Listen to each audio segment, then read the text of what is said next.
Bom dia, boa tarde, boa noite, tudo bom para quem nos assiste? Meu nome é Miguel Barros, sou professor de linguagens. Tudo bom, galera?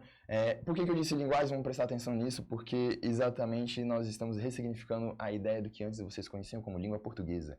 Quando a gente fala de Enem, a gente tem que virar essa chavinha justamente para poder conseguir fazer com que essa ressignificação da língua portuguesa dessa matéria seja transformada em linguagens. Linguagens é tudo, linguagem é comunicação, linguagem é agregar, é o que o Enem quer para nós. Galera, antes de mais nada, antes de mostrar aqui o que nós viemos propor, o que eu vim propor a vocês, vamos agradecer aqui ao Reginaldo Veras, nosso querido Reginaldo Veras e o professor Léo Matos, né? Que são dois colegas, dois amigos que estão nos ajudando cada vez mais a democratizar o ensino e ampliá-lo cada vez mais, não é? Então, gente, olha só. Vim trazer algumas dicas aqui para a competência número 1, a competência de habilidade gramatical, beleza? Aquela em que a gente não pode cometer desvios, não é? Então, o que eu trouxe aqui para vocês? Eu quero que a gente pense de maneira prática em como nós podemos fazer a pontuação do período simples. Qual é o período simples? Aquele que contém apenas um verbinho só, não é? Aquele que a gente chama, inclusive, de oração absoluta, não é? E quando a gente tem apenas um período e uma oração apenas naquele período, é assim, não é? Beleza, vamos lá para a telinha que eu vou mostrar para vocês algumas dicas de pontuação que são fundamentais e interessantes para você conseguir entender de maneira rápida e breve como se pontuar no período simples. Vamos lá. Olha só, galera, aqui na análise, ó, análise de ordem canônica e sintática. Como é que a gente está vendo aqui? O que seria a análise de ordem canônica e sintática? O que seria a ordem canônica e a ordem sintática aqui nesse sentido? O que é sintaxe? A gente está falando nada mais nada menos, galera, do que a ordem direta desses termos. Quando a gente está falando da nossa redação, não é? Quando a gente fala da redação, a gente precisa da ordem direta. A gente precisa escrever de acordo com a ordem direta. A gente precisa que o sujeito seja essa sequência, sujeito, verbo, objeto, complemento, não é? Maravilha. Agora, é fundamental que nós tentemos entender como que a gente vai conseguir fazer a pontuação desse período de maneira objetiva. Eu vou trazer algumas formas aqui de vocês conseguirem entender isso. Só que, presta atenção nesse elemento que eu acabei de marcar aqui para vocês. Esse aqui é o complemento da nossa oração. Geralmente, ele aqui, no Enem, ele é chamado de termo distrator. Você precisa entender quais são os termos que completam a categoria de essencialidade na oração. Ou seja, termos essenciais, sujeito e predicado, certo? Que a gente encontra aqui, termos integrantes, que eles vão estar dentro do objeto, você tem que reconhecê-los para saber quando você irá pontuar ou não. Ou seja, aqui você tem o quê? Objeto direto, objeto indireto, complemento nominal, não é? Aqueles termos que se encontram nessa posição. E quais se encontram nessa posição de complemento?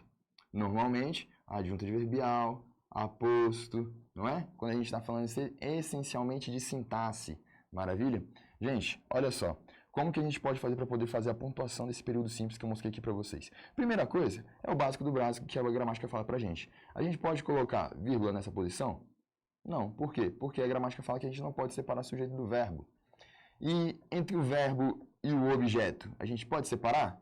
Também não pode separar, porque são termos integrantes da oração. São termos que integram o sentido da oração. Maravilha? Agora, eu vos pergunto, o que a gente faz quando a vírgula vem aqui depois do objeto? Se a gente tivesse, olha só, analisa comigo. A irrelevância das amizades concretas representa. Então, a gente vai ter aqui o nosso sujeito. Certo? Representa o quê? A gente tem que fazer a pergunta. Fizemos a pergunta a quem para achar o sujeito. Maravilha, aquele básico, não é? E o que para achar o predicado? O que representa? Representa a liquidez na atualidade. Ok? Mas tem uma questão aqui. A liquidez social na atualidade, não é? Essa parte aqui, ó, na atualidade, significa o quê? Significa que nós temos um adjunto adverbial. Ou seja, vamos dar nomes aos bois aqui, ó. Objeto direto com um verbo que ele é transitivo direto, porque ele não apresenta preposição, tá? Representa a liquidez social na atualidade. Na atualidade, a gente vai chamar ele de adjunto adverbial. de quê? De tempo, não é? Maravilha. Galera, eu acabei de falar para vocês, podemos colocar essa vírgula aqui, ou seja, eu poderia colocar a vírgula aqui no nosso texto, na nossa produção textual, caso nós estivéssemos escrevendo? Não, não posso.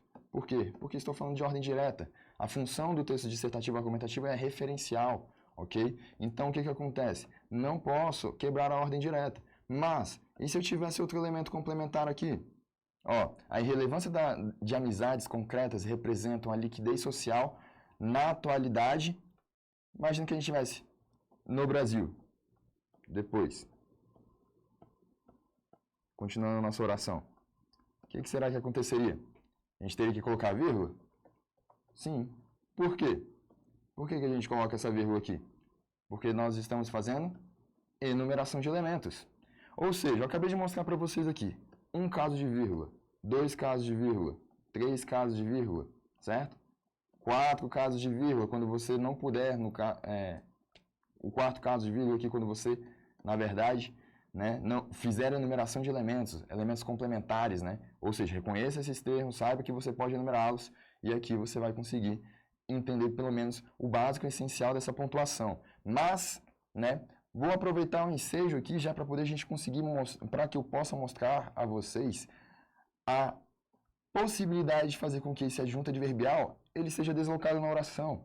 E isso comprove o fato dele ser chamado de termo distrator. Beleza? Como que isso pode vir em outras ocasiões? Olha só, vamos fazer uma enumeração de elementos? Vamos fazer, ó, número 1, a gente vai chamar de sujeito, certo? 2, a gente vai chamar de verbo, ok? 3, a gente vai chamar de objeto. E o número 4, a gente vai chamar exatamente de quê? De elemento complementar. Se eu chegasse e falasse para vocês assim, eu posso fazer na minha produção escrita aqui a inversão dos elementos? Número 4, número 1, número 2 e número 3. Na atualidade, a irrelevância de amizades concretas representa a liquidez social? Posso sim. Por quê? Porque ele topicalizou. Isso aqui se chama topicalização do advérbio.